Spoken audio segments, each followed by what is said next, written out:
Hi, fellow travelers. My name is Dr. Nancy Little. I am here to discuss some ideas and offer some thoughts for reflection from our book, Braving the Wilderness by Dr. Brene Brown.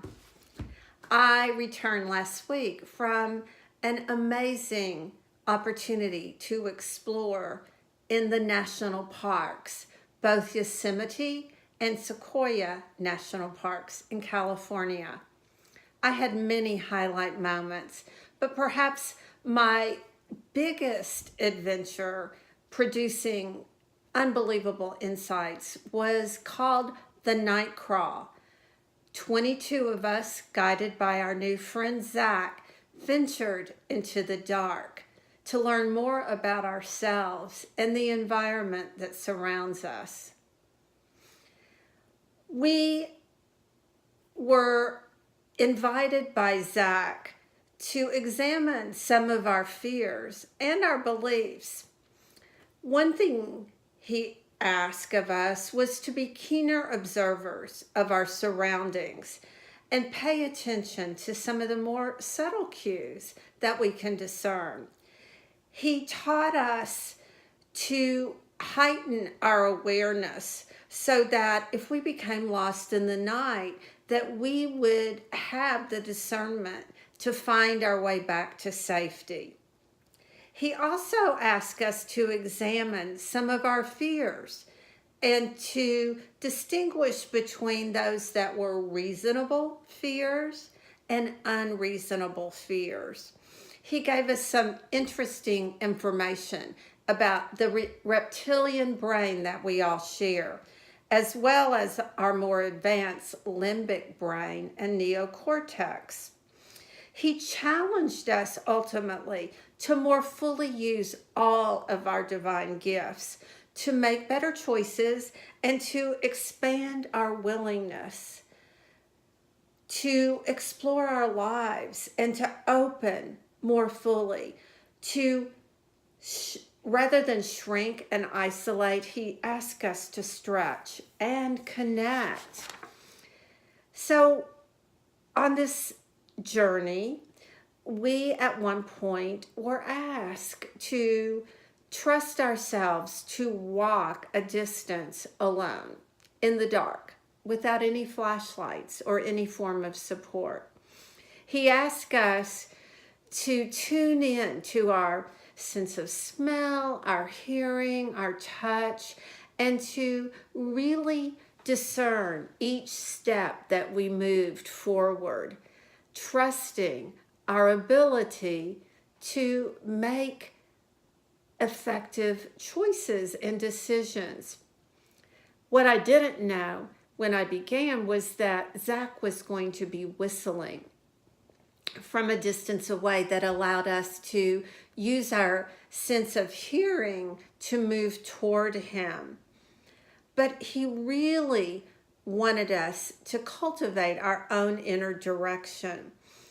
Because when we brave whatever wilderness that we're confronting, it's ultimately up to us to trust our intuition, to gather information so that we can soar.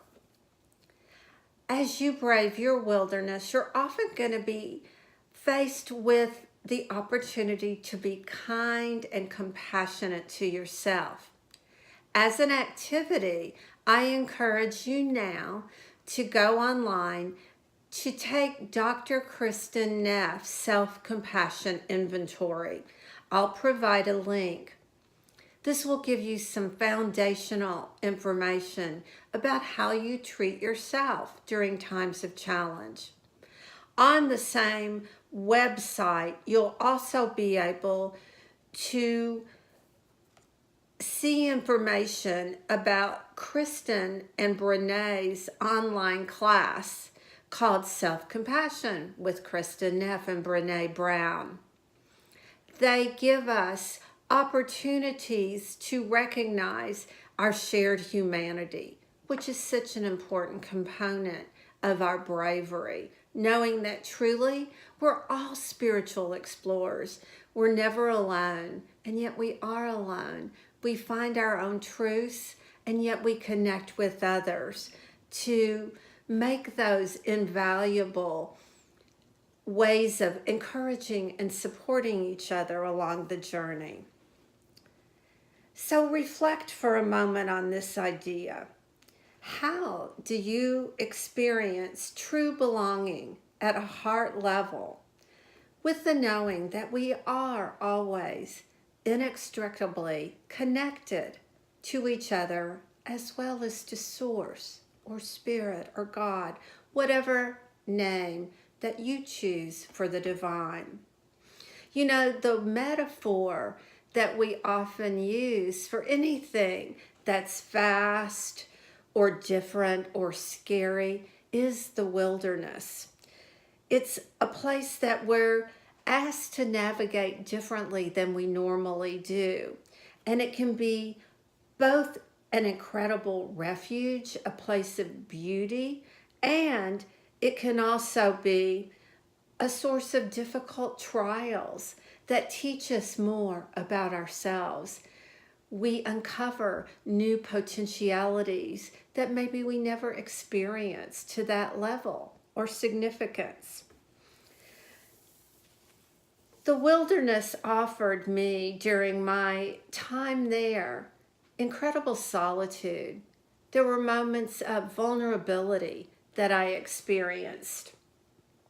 I had a range of emotions come up, from profound joy, delight, to tears about the connection that I felt with all living things and the spiritual nature of the people that surrounded me and that I interacted with, as well as the trees, the mountains, the waterways, the sensual experiences that I had smelling the dirt and the unique life that abounds in the Sierra Nevadas. When we are willing to stand alone in that unpredictability, where we feel that we're in this untamed wildness, it's such an opportunity for searching and claiming those truths that we know that we have barely begun to tap into, our vast divine qualities, innate abilities, and the breathtaking experience that we have that can at times feel dangerous can also be incredibly freeing. We seek it and we fear it at the same time. So back to Zach. He was such a wise young man. He knew that he was asking us to step out of our comfort zone, to trust ourselves more deeply. We also had a volunteer couple that chose to lead us back. We got to experience trusting them to find the trail that was suitable, that was without danger, that would lead us back to that safe feeling of being in the warmth and the light, of known, the known hotel, the known patio where we began our journey. When we find our way deep into the wild, we don't always like what we experience. The terrain can be difficult. We did develop in our group a procedure of yelling out root or rock when we came across something that could be a hazard. It's nice when that happens, but sometimes we don't have anybody to do that for us, and we find our own way along the terrain. Another practice for contemplation and experiencing might be to seek out people that are quite different from you, both to offer support to them as well as to allow support for yourself. It's a both and. It's that flow of giving and receiving. When we were in Yosemite, one of my favorite parts involved all the people from all over the world that we encountered. At one point, we were on the bus with a woman from England. I could understand her very easily compared to most of the languages that I heard where I didn't even know from which country they might have come. But this particular lady was just immersed in a sense of delight that people were so friendly and kind and greeted each other. And she was saying to us, hello, hello. She said, this is so much fun. We don't do this back home. I think I'm going to try it when I return to England. I think I'm just going to greet people as I pass by. Hello, good day, how are you? And see what they do. That's a part of braving the wilderness, right? When we are proactive in our approach to engaging with others, we don't just sit back and hope for the best. No, we take risk. We feel our uncomfortable feelings and we move through them so that we can show up authentically for others and with others and give more of who we truly are. You know, this journey that we call life is just filled with all sorts of opportunities for exploration. And we are blessed by those opportunities. Now that I've been to Yosemite, it's not just that I want to go to more national parks, although I do, to experience the creation of all these magnificent structures like we saw in the national park in Yosemite and Sequoia, the biggest tree by volume in the world. I want to experience more of what it does for me, how it evokes me and pulls me forward into taking risk, allowing myself to be vulnerable and trust. Because as Brene implied, and I'm paraphrasing here, that we find sacredness by both being part of something and standing alone. It's part of our dance, this magical dance of life that we get to do with each other and with ourselves and with Source.